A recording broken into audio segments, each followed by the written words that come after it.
السلام علیکم ورحمۃ اللہ وبرکاتہ۔ آج کی تفسیر میں سورہ بقرہ کا پہلا رکوع پیش کیا جائے گا، اور اس رکوع کے اندر آپ کو دو بنیادی باتیں معلوم ہوں گی۔ پہلی بات تو اس رکوع کے اندر اللہ تبارک و تعالی نے اپنے نیک بندوں کا تذکرہ کیا، اور اس کے بعد اللہ تبارک و تعالی نے ان لوگوں کا تذکرہ کیا جو اس دنیا میں اللہ کا انکار کرتے ہیں۔ اور اسی کے ساتھ ساتھ اس رکوع کے اندر ایک بہت ہی اہم نقطہ بھی اللہ تبارک و تعالی نے اشارتاً ذکر کیا، اور وہ نقطہ ہے ختم نبوت کا۔ یعنی اس رکوع کے اندر آپ کو اشارتاً اس بات کا بھی علم ہوگا کہ اللہ کے نبی علیہ السلام اللہ کے آخری نبی اور رسول تھے۔ ہم آپ کے سامنے سورۃ البقرہ کی پہلے رکوع کی تفسیر پیش کرنے جا رہے ہیں۔ الف لام میم ذالک الکتاب لا ریب فیہ۔ الف لام میم اور ان جیسے کئی حروف قرآن کریم میں آپ کے سامنے آئیں گے۔ ان کو اصطلاح میں حروف مقطعات کہتے ہیں، جس کا ترجمہ اور مطلب اللہ اور اس کے رسول یا اللہ کے کچھ راسخ فی العلم جو بندے ہیں ان کے علاوہ کسی کو معلوم نہیں۔ ہمارے اور آپ کے لیے بس اتنا ہی کافی ہے کہ ہم اس کو قرآن کا حصہ اور قرآن کا جز مانتے ہیں، اور اس پر بھی ہمارا یقین اور ایمان ویسا ہی ہے جیسا کہ قرآن کریم کی دیگر آیات اور دیگر حروف پر ہے۔ اس کے بعد ذالک الکتاب لا ریب فیہ، کہ یہ قرآن وہ کتاب ہے جس میں کوئی شک اور شبہ نہیں ہے۔ آپ دیکھتے ہوں گے کہ اس دنیا کے اندر بہت سارے لوگ ایسے ہیں کہ جو قرآن کریم میں شک اور شبہ کرتے ہیں، قرآن کریم میں نکتہ چینی کرتے ہیں۔ اگر ان کے اس رویے کو دیکھا جائے تو بظاہر ایسا لگتا ہے کہ قرآن کریم کا یہ دعویٰ کہ قرآن میں کوئی شک اور شبہ نہیں ہے بظاہر غلط نظر آتا ہے، حالانکہ یہ قرآن کریم کا دعویٰ ہے کہ قرآن میں کوئی شک اور شبہ نہیں ہے۔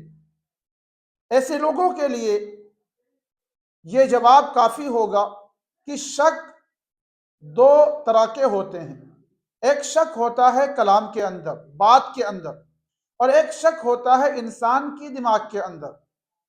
جیسے آپ سے ایک بات کہی جائے کہ بیت اللہ شریف مکۃ المکرمہ میں ہے، یہ ایک ایسی خبر ہے، ایک ایسا جملہ ہے جو بالکل یقینی خبر ہے۔ ہر ایک جانتا ہے کہ بیت اللہ شریف مکہ مکرمہ کے اندر ہے۔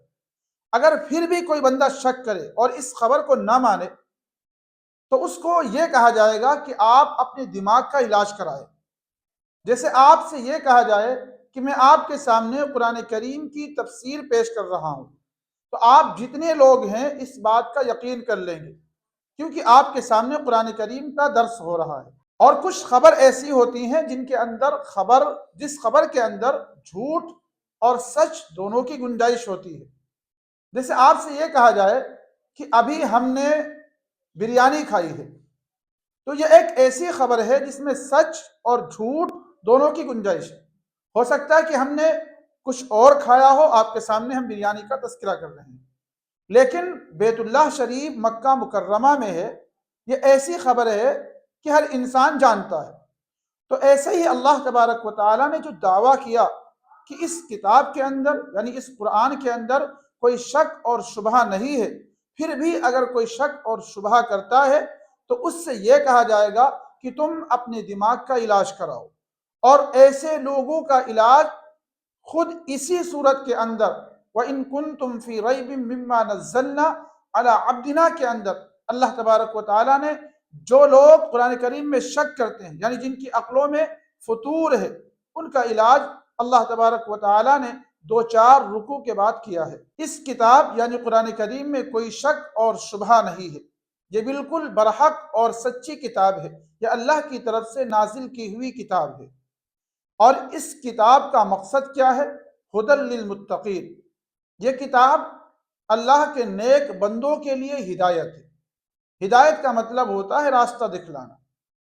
ہدایت کے 2 معنی ہوتے ہیں، ایک ہوتا ہے راستہ دکھلانا اور دوسرا معنی ہوتا ہے منزل تک پہنچا دینا۔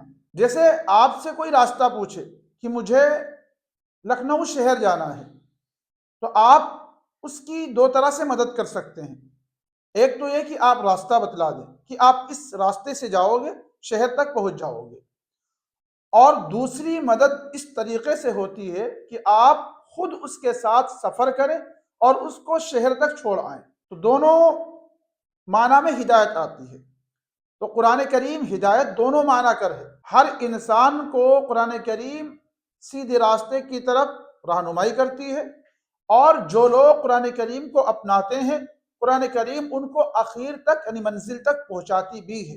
آپ کے ذہن میں ایک سوال آ سکتا ہے کہ قرآن کریم میں اللہ تبارک و تعالی دوسری جگہ ارشاد فرماتا ہے ہدی للناس، کہ یہ قرآن سارے لوگوں کے لیے ہدایت ہے، اس قرآن کے ذریعے ہر ایک کو رہنمائی ملتی ہے، چاہے وہ مسلم ہو یا غیر مسلم۔ تو پھر اللہ تبارک و تعالی نے یہاں پر ہدی للمتقین کیوں فرمایا کہ یہ قرآن اللہ کے نیک بندوں کے لیے ہدایت؟ اس کی دو وجہیں سمجھ میں آتی ہیں۔ پہلی وجہ یہ ہے کہ یہاں پر اللہ تبارک و تعالی نے خاص کر نیک بندوں کا تذکرہ اس لیے کیا کہ اگرچہ یہ قرآن سبھی کے لیے رہنمائی ہے، لیکن فائدہ وہی لوگ اٹھاتے ہیں جو اس قرآن کو اپنانا چاہتے ہیں۔ جیسے یہ راستہ بازار تک پہنچاتا ہے، لیکن بازار تک وہی پہنچے گا جو اس راستے پر چلے گا، جو چلنا ہی نہ چاہے وہ نہیں پہنچ سکتا۔ تو ایسے ہی یہ قرآن ہدایت تو سبھی کے لیے ہے، لیکن اس کتاب کے ذریعے سے فائدہ وہی لوگ اٹھائیں گے جو اس کتاب کو اپنانا چاہیں گے۔ اس لیے اللہ تبارک و تعالیٰ نے فرمایا ہدی للمتقین کہ یہ کتاب خاص کر اللہ کے نیک بندوں کے لیے ہدایت کا ذریعہ ہے۔ اور دوسری وجہ اللہ تبارک و تعالیٰ نے ہدی للمتقین کہہ کر یہ بھی بتلا دیا کہ یہ ایسی کتاب ہے جس کی ضرورت ہر انسان کو ہوگی، چاہے وہ اللہ کا کتنا ہی نیک بندہ کیوں نہ ہو۔ نیک بندہ بھی اس کتاب کو اپنائے بغیر منزل تک نہیں پہنچ سکتا۔ آگے اللہ تبارک و تعالیٰ نے ہدی للمتقین کے بعد کہ یہ کتاب متقی لوگوں کے لیے ہدایت کا ذریعہ ہے، آگے اللہ نے فرمایا کہ متقی کون ہے، اللہ کے نیک بندے کون ہیں، ان کی صفات کیا ہیں، ان کی خوبیاں کیا ہیں۔ اللہ تبارک و تعالیٰ نے 5 خوبیاں اپنے نیک بندوں کی ذکر کی۔ سب سے پہلی خوبی الذین یؤمنون بالغیب، اللہ کے نیک بندے وہ ہیں جو غیب پر ایمان رکھتے ہیں۔ غیب کہتے ہیں جو چیز نظر نہ آئے، اور اصطلاحی معنی اس کے یہ ہیں کہ جس چیز کو انسان اپنی آنکھ سے دیکھ کر، اپنے کانوں سے سن کر، اپنے ہاتھوں سے چھو کر، یا زبان کے ذائقے سے، ناک سے سونگھ کر جس کو نہ جان سکے وہ غیب ہے۔ جیسے بہت ساری چیزیں دنیا میں ایسی ہیں جن کو آنکھوں نے نہیں دیکھا لیکن ان کے بارے میں سن رکھا ہے، تو وہ غیب نہیں ہے۔ ہم یورپ نہیں گئے، ہم امریکہ نہیں گئے، ہم نے اس کو دیکھا نہیں، لیکن ان کے بارے میں ہم نے سن رکھا ہے، تو اس کا جو علم ہمیں وہ غیب نہیں ہے۔ غیب کہتے ہیں جس کا علم ہمیں ان 5 چیزوں سے نہ ہو سکے، نہ آنکھ سے دیکھ کر، نہ کانوں سے سن کر، نہ ناک سے سونگھ کر، نہ زبان کے ذائقے سے جان کر، اور نہ ہاتھ سے چھو کر۔ تو غیب، پھر غیب ہے کیا؟ غیب کا علم ہمیں حاصل کس طریقے سے ہوگا؟ غیب کا علم جو اللہ کے نبی علیہ السلام ہمیں بتلائیں، جو ہمیں وحی کے ذریعے سے معلوم ہو، اس کو غیب کہتے ہیں۔ جیسے ہم نے اللہ کو نہیں دیکھا، ہم نے جنت اور جہنم کو نہیں دیکھا، ہم نے نبیوں کو نہیں دیکھا، ہم نے فرشتوں کو نہیں دیکھا، ہم نے آخرت کو نہیں دیکھا، لیکن مسلمان ان سب پر یقین رکھتا ہے، ان سب پر ایمان لاتا ہے۔ تو یہ کیا ہوا؟ غیب پر ایمان لانا۔ تو اللہ کے نیک بندوں کی سب سے پہلی خوبی کیا ہے؟ الذین یؤمنون بالغیب، کہ وہ لوگ غیب پر ایمان لاتے ہیں۔ دوسری خوبی ویقیمون الصلاۃ، اور نماز قائم کرتے ہیں۔ نماز قائم کرنے کا مطلب یہ ہے کہ وہ نماز کو اس کے تمام حقوق کے ساتھ ادا کرتے ہیں، جماعت کا اہتمام کرتے ہیں۔ اللہ تبارک و تعالیٰ نے نماز نماز کے اندر جن چیزوں کی رعایت کرنے کا حکم دیا ہے ان کی رعایت کرتے ہیں۔ تو دوسری صفت اللہ کے نیک بندوں کی یہ ہوئی کہ وہ لوگ نماز کی پابندی کرتے ہیں۔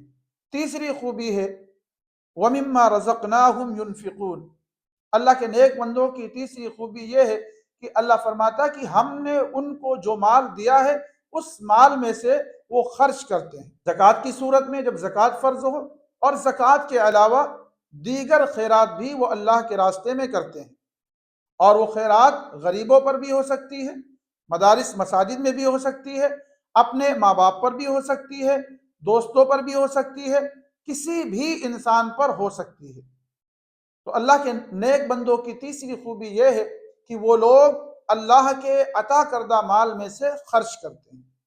یہاں اگر غور کیا جائے، اللہ تبارک و تعالیٰ نے بہت ہی پیاری بات فرمائی وَمِمَّا رَزَقْنَاهُمْ، کہ وہ لوگ خرچ کرتے ہیں ان مالوں میں سے جو ہم نے ان کو دیا۔ اللہ یہ بتلانا چاہتا ہے کہ تمہارے پاس جو کچھ بھی ہے تم ان کے مالک نہیں ہو، ان کے محافظ تو ہو سکتے ہو لیکن مالک اللہ ہے۔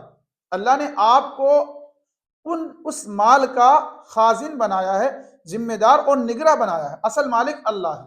اللہ نے جو مال تم کو دیا ہے اس مال میں سے تم خرچ کرتے ہو۔ اور چوتھی صفت اللہ کے نیک بندوں کی وَالَّذِينَ يُؤْمِنُونَ بِمَا أُنزِلَ إِلَيْكَ وَمَا أُنزِلَ مِن قَبْلِكَ، اللہ کے نیک بندوں کی چوتھی صفت یہ ہے کہ وہ لوگ ایمان لاتے ہیں اس چیز پر جو آپ پر نازل کیا گیا۔ اللہ کے نبی علیہ السلام پر قرآن کریم کو نازل کیا گیا۔ تو اللہ کے نیک بندوں کی چوتھی خوبی کیا ہے کہ وہ لوگ اللہ کے نبی علیہ السلام پر نازل ہونے والی کتاب یعنی قرآن پر ایمان لاتے ہیں۔ قرآن پر ایمان لانے کا مطلب کیا ہے کہ قرآن کو سچا جانتے ہیں، اس کے ایک ایک لفظ اور اس کے اندر بیان کردہ احکامات، جو کچھ بھی اللہ نے اس میں بیان کیا ہے ان تمام کو برحق سمجھتے ہیں۔ اور کیا خوبی ہے وما انزل من قبلک، صرف قرآن پر ایمان نہیں لاتے بلکہ قرآن سے پہلے اللہ کے نبی سے پہلے جو دوسرے نبی آئے ان نبیوں پر جو اللہ نے کتابیں نازل کی ان سب پر بھی ایمان رکھتے ہیں۔ البتہ فرق یہ ہوگا کہ ہمارا ایمان تمام آسمانی کتابوں پر ہوگا لیکن عمل صرف اور صرف قرآن پر ہوگا۔ تو چوتھی خوبی اللہ کے نیک بندوں کی یہ ہے کہ وہ لوگ اللہ کے نبی پر نازل ہونے والی کتاب یعنی قرآن پر بھی ایمان رکھتے ہیں، اور اللہ کے نبی سے پہلے جو کتابیں نازل ہوئی ان پر بھی ایمان رکھتے ہیں۔ اس آیت کے اندر اللہ تبارک و تعالی نے اشارہ کیا ہے ختم نبوت کا، کہ اب آخری نبی آ چکے ہیں، اب اس کے بعد کوئی نبی نہیں آنے والا ہے۔ اگر کوئی نبی آنے والا ہوتا تو اللہ کے نبی علیہ السلام پر جو یہ آیت نازل ہوئی، اللہ اس میں یہ فرماتا کہ اللہ کے نیک بندے وہ ہیں جو آپ پر نازل ہونے والی کتاب پر ایمان رکھتے ہیں، آپ سے پہلے جو کتابیں نازل ہوئی ان پر بھی ایمان رکھتے ہیں، اور آپ کے بعد جو کتاب آئے گی اس پر بھی ایمان رکھتے ہیں۔ حالانکہ اللہ نے یہ فرمایا کہ جو آپ پر نازل ہونے والی کتاب اور آپ سے پہلے آپ کے بعد کا ذکر نہیں کیا، اس سے یہ پتہ چلتا ہے کہ آپ کے بعد کوئی کتاب آئے گی ہی نہیں، کوئی نبی آئے گا ہی نہیں۔ لہذا اللہ کے نبی علیہ السلام کے بعد جن لوگوں نے نبوت کا دعویٰ کیا وہ جھوٹے ہیں۔ اور اللہ کے نیک بندوں کی پانچویں خوبی وَبِالْآخِرَةِ هُمْ يُوقِنُونَ، آخرت کے دن پر بھی وہ ایمان اور یقین رکھتے ہیں کہ ایک دن یہ دنیا ختم ہوگی، قیامت کا منظر بپا ہوگا، اس کے بعد ہر ایک کو اللہ کے دربار میں حاضر ہونا ہے، اپنے کیے دھرے کا جو کچھ انسان نے دنیا میں کیا ہے اس کا اللہ تبارک و تعالیٰ کے دربار میں حساب و کتاب دینا ہے۔ اللہ کے نیک بندوں کی یہ پانچ خوبیاں ہیں۔ پھر آگے اللہ فرماتا ہے کہ جن لوگوں کے اندر یہ پانچ خوبیاں ہوں گی اولئک علی ھدی من ربہم، ایسے لوگ ہی دنیا کے اندر صحیح راستے پر ہیں۔ وَأُولَئِكَ هُمُ الْمُفْلِحُونَ، یہ لوگ دنیا میں بھی صحیح راستے پر ہیں اور آخرت میں بھی یہی لوگ اللہ کے یہاں کامیاب ہوں گے۔ پھر آگے اللہ تبارک و تعالی اللہ نے یہاں تک اپنے نیک بندوں کا ذکر کیا۔ اگلا جو رکوع ہے، اور اس رکوع کے اندر ابھی ایک آیت جو بچی ہے ان کے اندر اللہ تبارک و تعالیٰ نے ان لوگوں کا ذکر کیا جو اللہ کا انکار کرتے ہیں۔ اور اللہ کا انکار کرنے والے دو طرح کے لوگ ہیں۔ ایک تو وہ لوگ جو کھلم کھلا اللہ کا انکار کرتے ہیں، زبان سے بھی دل سے بھی اللہ کا انکار کرتے ہیں، ایسے لوگوں کو مجاہر کہتے ہیں، یعنی کھلم کھلا انکار کرنے والے۔ اور دوسرے وہ لوگ ہیں جو زبان سے تو اللہ کا انکار نہیں کرتے لیکن دل سے اللہ کو نہیں مانتے، ایسے لوگوں کو منافق کہتے ہیں۔ منافق کا بیان اگلے رکوع میں ہے، البتہ اس ایک آیت کے اندر اللہ تبارک و تعالیٰ نے ان لوگوں کا ذکر کیا ہے جو کھلم کھلا اللہ کا انکار کرتے ہیں۔ اور کھلم کھلا انکار کرنے والوں میں بھی کئی طرح کے لوگ ہوتے ہیں۔ ایک تو وہ جو اللہ کا انکار اس حد تک کرتے ہیں، اللہ کی سرکشی اس حد تک کرتے ہیں کہ وہ ایمان سے بالکل دور ہو جاتے ہیں، اور اس حد تک دور نکل جاتے ہیں کہ ان کا اب ایمان کی طرف پلٹنا، اب ان کا اسلام قبول کرنا بالکل ناممکن ہو جاتا ہے۔ ایسے لوگوں کے بارے میں اللہ نے فرمایا ان الذین کفروا سواء علیہم اانذرتہم ام لم تنذرہم لا یؤمنون، کہ جن لوگوں نے کفر کیا ان کے لیے برابر ہے، آپ ان کو ڈراؤ یا نہ ڈراؤ، ان کو دین کی دعوت دو یا نہ دو، وہ ایمان لانے والے نہیں ہیں۔ لیکن ایک بات کا خیال رکھنا ہے کہ کون سے کافر ہیں جو اب ایمان نہیں لائیں گے، اس کا علم ہمیں اور تمہیں نہیں ہو سکتا۔ اس کا علم صرف اور صرف جو اللہ کے نبی ہیں انہی کو وحی کے ذریعے ہو سکتا ہے کہ یہ اب ایمان لانے والے نہیں ہیں، ورنہ دین کی دعوت اللہ کے نبی علیہ السلام نے کافروں سے بھی کی، بلکہ اللہ کے نبی علیہ السلام نے تو اپنی دین کی جو دعوت دی زیادہ تر کفار ہی لوگوں کو دی تھی۔ تو اب جو اس آیت کریمہ میں اللہ نے فرمایا ہے کہ وہ ایمان لانے والے نہیں ہیں، تم ان کو ڈراؤ یا نہ ڈراؤ، یہ ایسے کافر لوگوں کے بارے میں ہے جن کے بارے میں یقینی خبر ہو کہ وہ ایمان لانے والے نہیں ہیں۔ اور یقینی خبر کسی بھی کافر کے بارے میں اللہ کے نبی، جو اللہ کے نبی آتے ہیں اس دنیا میں، ان کے علاوہ کسی کو بھی نہیں ہو سکتا۔ اللہ ایسے لوگوں کے بارے میں فرماتا ہے ختم اللہ علی قلوبہم وعلی سمعہم، اللہ نے ان کے دلوں پر مہر لگا دیا۔ دلوں پر مہر لگنے کی وجہ سے اب یہ لوگ حق بات کی طرف متوجہ نہیں ہوں گے۔ وعلی سمعہم، اور ان کے کانوں پر مہر لگ چکی ہے جس کی وجہ سے یہ لوگ حق بات سننے کی طرف ذرہ برابر بھی توجہ نہیں دیں گے۔ وعلی ابصارہم غشاوہ، اور ان کی آنکھ پر پردہ پڑ چکا ہے، اب وہ حق بات دیکھ کر بھی اندیکھی کر دیتے ہیں۔ وَلَهُمْ عَذَابٌ عَظِيمٌ، اللہ فرماتا ہے ایسے لوگوں کے لیے آخرت میں بہت ہی بڑا اور دردناک عذاب ملنے والا ہے۔ آج کے لیے بس اتنا ہی۔